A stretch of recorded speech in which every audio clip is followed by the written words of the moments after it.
안녕하십니까? 설 연휴는 잘 보내고 계십니까? 설 연휴에 아버지 자리는 어디에 있는가? 우리가 설을 잘 보내려면 아버지가 역할을 잘해야 되거든요. 요즘 어머니들, 여자들 불만이 얼마나 많습니까? 특히 명절 때. 그런데 제가 초임 교사 시절 얘기입니다. 1980년대 후반이네요. 교사들하고 교감은 같이 있잖아요. 교장실은 따로 있어도. 그런데 초임교사 시절에 교감 자리에 앉았었습니다.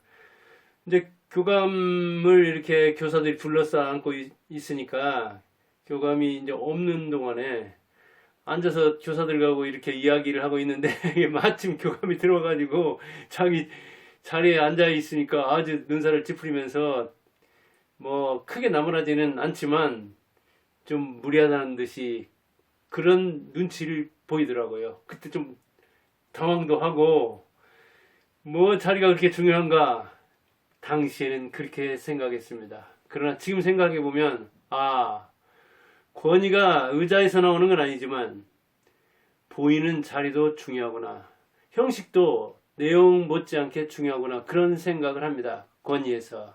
물론 보이지 않는 권위, 그것이 보이는 자리보다 훨씬 중요하죠. 그리고 권위는 내가 챙기는 것이 아니라 내가 권위 있다고 해서 내가 교감인데 감히 교사들이 내 의자에 앉아? 그렇게 생각하는 것이 아니라 남이 세워줄 때, 남이 지켜줄 때 그때 권위가 생기는 거죠. 그러니까 가부장의 아버지의 권위도 내가 아버지다. 그러니까 아내도 자식들도 내 말에 따라야 된다. 죽으라면 죽는 신용이라도 내야 된다. 그렇게 해서는 가장의 권위가 서지 않죠. 하향식으로는 안 되는 거죠. 상향식으로 위로 올라가야 하는 거죠. 아래에서. 그런데 물론 내면과 외면이 중요하고 형식과 내용이 조화를 이루는 것도 중요합니다. 그런 차원에서 의자는, 자리는 필요하죠. 그렇지만 그보다 더 필요한 것은 보이지 않는 아버지의 노릇, 아버지의 역할, 아버지의 그 모범적인 행동에서, 언행에서 나오는 권위, 그것이 실제로 더 중요하죠. 유대인은 죽은 아버지 자리도 비워둔다고 합니다. 지금 부재시지만 죽어서 이 땅에는 없지만 이승에 빈 이 자리에는 저승에 계신 아버지가 임재하고 있다. 그래서 거기에 앉지 않고 아버지가 돌아가신 다음에도 아버지 자리를 비워둔다고 합니다. 제가 유대인 하고 같이 살아보지 않아서 그러지만 그렇게 책에서 이야기하는 걸 보면서 형식적으로 아버지를 존중하는 것은 실제로 내 마음에서 존중하는 것과 합치가 될 때 아버지의 권위를 죽은 다음에도 인정하는 것이고, 그리고 죽은 다음에도 아버지가 그 자리에 임재해서 그 자리에 앉아서 살아있는 가족들과 함께 한다는 그런 생각을 갖는 것. 그렇다면 보이는 아버지 앞에서도 잘하겠지만 보이지 않는 아버지 앞에서 자기가 언행을 삼가고 신중하게 뭔가 선택하고 인생 행로를 제대로 갈 것이 아닌가. 그런 차원에서 유대인들의 그런 아버지 모시기, 돌아가신 아버지 상대하기 괜찮더라고요. 근데 우리는 어떻습니까? 살아있는 아버지마저도 부정하잖아요. 이 명절 때 특히 그 남녀 대결이 일어나는데 그 중에 늙은 아버지, 늙은 꼰대 같은 아버지는 추방 1호죠. 그러다 보니까 살아있는 아버지도 부정하고 아버지는 거실로 밖으로 정처 없이 떠돌죠. 명절날 기침 소리만 내도 어른 대접을 받던 제 아버지 세대, 지금 돌아가신 지 20년이나 되는데 80대 90대들하고는 다르죠. 저 같은 60대는 옛날 같으면 제 어릴 때만 해도 60대 후반 저처럼 나이 먹으면 동네 어른으로 여겼는데 지금이야 60대는 아마 양로원에도 가기 힘들 겁니다. 65세부터 노인이라고는 하지만 이러다 보니까 살아있는 아버지마저 부정하는데 아이들마저 아버지를 부정합니다. 제가 쓴 책 좋은 아빠 되는 길에 초등학교 2학년이 썼다는 시가 이런 시가 있습니다. 엄마가 있어서 좋다. 나를 이뻐해 주어서. 냉장고가 있어 좋다. 나에게 먹을 것을 주어서. 강아지가 있어 좋다. 나랑 놀아 주어서. 아빠는 왜 있는지 모르겠다. 초등학교 2학년이 썼다고 하는데 MBC 일요일 밤에 출연해서 이 시를 읊어서 아버지의 존재 이유를 모르겠다. 왜 아버지는 그렇게 거실에 있어가지고 TV 못 보게 만들고 다른 사람들 전부 다 각자 방 찾아 가게 만드는지, 왜 방이 없어가지고 자리가 없어가지고 거실서 자는지. 아버지는 정말 거추장스러운 걸리적거리는 존재인가? 없어야 보이는 존재이고 있으면 살아있는 그 자체를 없는 존재로 보는, 배관시하는, 투명인간 취급하는 그런 존재가 되었는가. 초등학교 2학년이 자, 엄마는 나를 이뻐해 주니까 좋다. 주니까 좋다는 거예요. 냉장고, 나에게 먹을 걸 주니까 좋다. 냉장고. 강아지, 나하고 놀아주니까, 놀아줘야 되고 먹여줘야 되고 이뻐해줘야 되지. 아빠는 왜 있는지, 왜 있어요? 그렇죠. 엄마하고 결혼했으니까 있는 거죠. 예쁘다고 안 해도, 사랑한다고 안 해도 아빠는 그 침묵 속에 자녀에 대한 내정이 자기 희생으로 드러나는 거잖아요. 그리고 냉장고 누가 샀어요? 되게 남자가 샀잖아요. 거기에 뭘 채워요? 먹을 거. 역시 아버지가 가족을 부양하니까 거기에 먹을 걸 쟁여놓고 먹을 수가 있는 거 아니에요. 강아지 역시 마찬가지죠. 이 키우는 사료비며 병원비 누가 됩니까? 세계 아빠 아닙니까? 그렇게 자기에게 주는 기쁨과 먹을 것과 놀아주는 그 대상 이면에는 한꺼풀만 벗기면 아버지가 있는데 그 아버지 존재 자체를 부정해버린다니까요. 존재 이유를 묻고 있어요. 요즘 명절에 늙은 아버지도 그런 신세죠. 명절 풍습 거기서 보면 아버지는 없어야 되는 존재지. 괜히 있으면 자꾸 뭐 가져와라, 뭐가 맛있니 없니, 또 집안의 대소사에 대해서 취업을 했니 못했니, 이렇게 또 정치적인 것까지 꺼내가지고 자기하고 의견이 다르면 남의 다름을, 자녀의 다름을 내 몸과 같이 사랑해야 되는데 다르다고 그걸 막 바꾸려고 하고, 다른 걸 틀린 것과 구분하지 않아가지고 다르니까 너는 틀린다고 하고 그러면 안 되죠. 명절에 남자들, 특히 늙은 아버지는 천덕꾸러기가 되는데 어머니나 여자들은 그 남자들의 이 처자 부양, 평소의 노고에 대해서는 생각하지 않고 그냥 가문들이 모처럼 모이는데 그 모처럼 모인 가문 그 중에 가장 그 권위를 무너뜨리는 수가 있죠. 그때 유대인처럼 없는 아버지마저 권위를 세워주는 건 고사하고 있는 아버지를 면전에서 부인해가지고 다른 자녀들이 무시하게 만든다면 정말 허망하지 않겠습니까? 근데 아버지는 남자는 어때요? 되게 꼰대요. 타도 대상이잖아요. 명절에 일생에 도움이 안 되는 존재잖아요. 평소에 너고는 저리 가라 하고. 실제 총량을 본다면은 남자들에게 더 고생하죠. 보편적으로는. 물론 밖으로 떠도는 측면은 있죠. 옛날에 그래서 바깥 양방 그랬잖아요.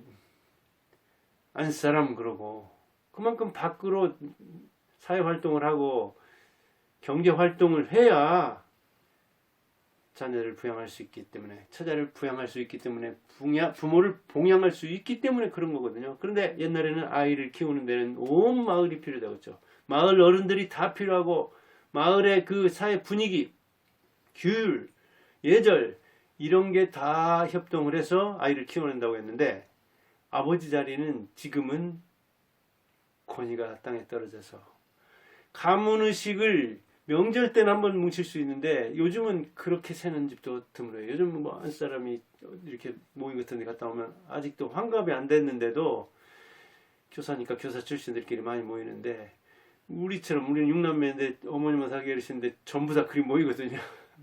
며느리들 다섯하며 사위하며 모여드는데 그렇게 명절 세는 사람이 없다는 거예요. 그냥 자녀들하고 한 끼 뭐 집에서 먹고 한 끼 외식하고, 하루 자거나 아니면 그냥 같이 여기 고장이 같으면, 천주 같으면 천주에서 그냥 같이 사는 자녀들 같으면 평소의 모습하고 명절의 모습하고 바뀌지를 않는다는 거예요. 그러니까 부담될 게 없죠.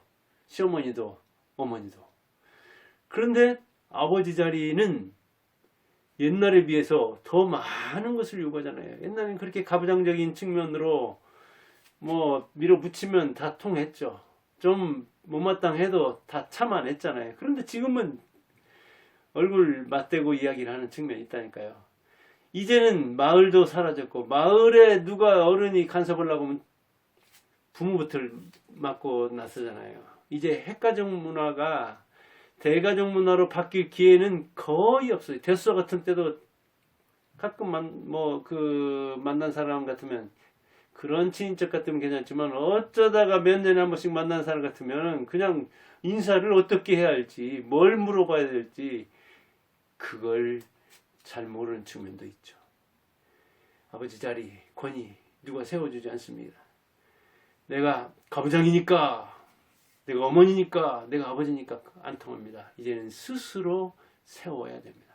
가족을 존중하면서 이제 수직적으로 너는 자녀, 나는 부모, 안 됩니다. 수평적으로, 이제 수평적인 가장의식을 가지고 자녀도 나도 인격적으로 서로 인권을, 무엇보다도 사람의 권위를 존중해주는 그런 차원에서 해야 되지, 내가 그냥 주어진 자격으로 아버지니까, 아버지 자격증 있습니까? 없이 그냥 자녀 두면 아버지 됐잖아요. 자기 책무는 물론 다 해야 되고, 그리고 존재 이유는 증명해야 하는 측면이 있어요. 왜 있냐 그러면 그 어머니나 강아지나 냉장고나 다 엄마랑 같이 샀다, 아니면 내가 어떻게 해서 샀다, 그런 설명을 할 필요도 있습니다. 우리 경제 돌아가는 거 하며 아버지와 어머니 역할에 대해서.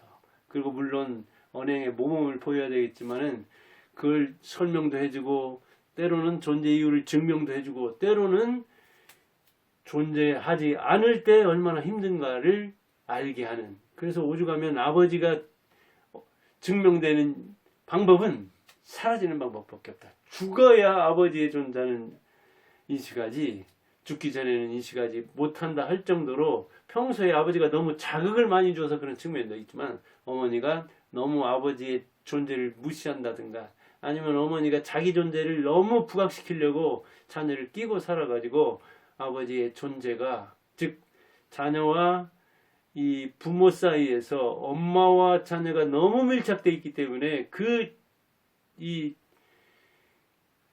본드로 붙인 듯한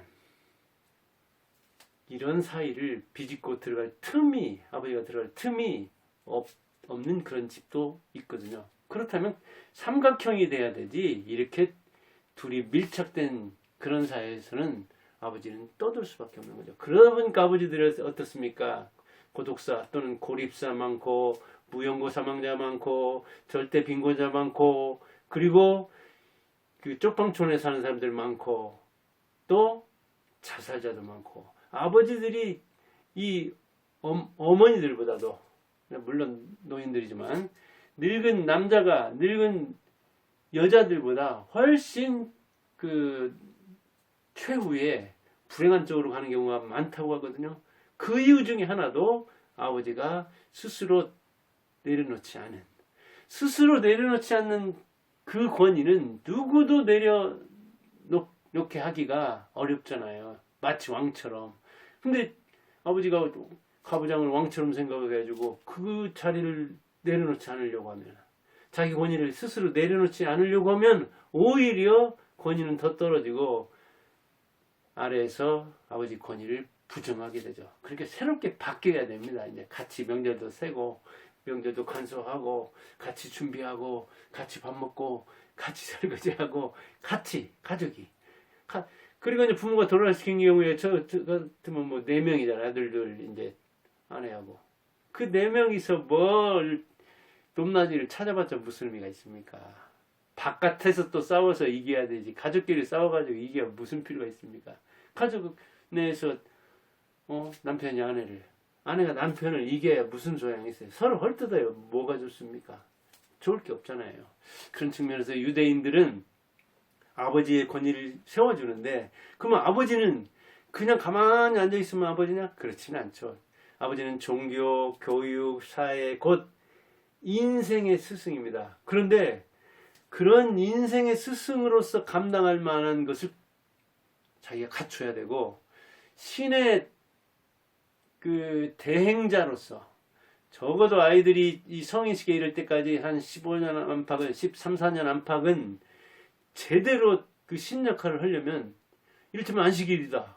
그러면 종교적인 문제나 사회적인 문제나 교육적인 문제에 대해서 이야기를 할 수 있을 만큼 준비를 해야 돼요. 그러니까 아버지가 그냥 무자격자로서는 유대인 역할을 하기가 힘든 거예요. 탈무드, 뭐 토라, 성경 같은 거 그거 읽고서 거기에 대해서 자기가 이해가 있어야 돼요. 그러다 보니까 지식인들이 그렇게 많고 노벨상 수상자가 그렇게 많고 경제학이나 뭐 이 문화나 언론이나 유대인들이 미국에서 꽉 잡지 않은 분야가 드물 정도잖아요. 그 인구는 뭐 2% 안팎이는 거예요. 그런데 어떤 분야에 따라서는 막 20%, 30% 인구 대비로 하면 다른 민족보다도 몇십 배 능력을 발휘하잖아요. 그런 게 집안에서부터 가부장을 수행하는 능력, 그리고 그 가부장에게 배우는 부전자전, 용장 밑에 이 용렬한 병사들 없는 거잖아요. 용감한 장수가 용감한 병사를, 용장, 용병, 그런 차원에서 뛰어난 아버지가 뛰어난 자식들을 길러내는 차원에서 아버지 자리가 어딘가 이 설 연휴에 생각하면서, 야, 이 설만 되면 정말 이렇게 힘들게 평소에도 살았는데 설까지도 스트레스를 받아야 되나. 물론 그런 면이 있어요. 페미니스트들, 여성주의자들 총체적으로 고려하지 않고 평소에 노고는 생각하지 않고 어떻게든 그때 상황에 이 바뀌지 않은 문화를 그냥 막 뒤집어 엎으려고 무리를 하는 수가 있는데, 그런 것마저도 너그럽게 어른답게 받아들인다면 아버지 자리가 돌아가신 다음에도 있을 것이요. 너무 우격다짐으로 남자니까 가장이니까 내리 눌러 복종하게 만들면, 거기서는 당장 복종하는 것 같지만, 당장 뭐가 돌아가는 것 같지만 실제는 다른 사람들에게 울분을 사고 격분을 사서 살아있는 동안에도 제명을 제대로 누리지 못하지 않을까, 그런 생각을 합니다. 예, 설 연휴 잘 보내시고, 그리고 이제 머지않아 또 2월, 그러면 또 금방 봄이 오죠. 인생을 준비하는, 아니면 노년이라 하더라도 1년 1년 생각하면 봄에는 또다시 씨앗을 뿌릴 수 있는 거잖아요.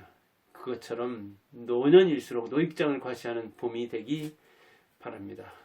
감사합니다.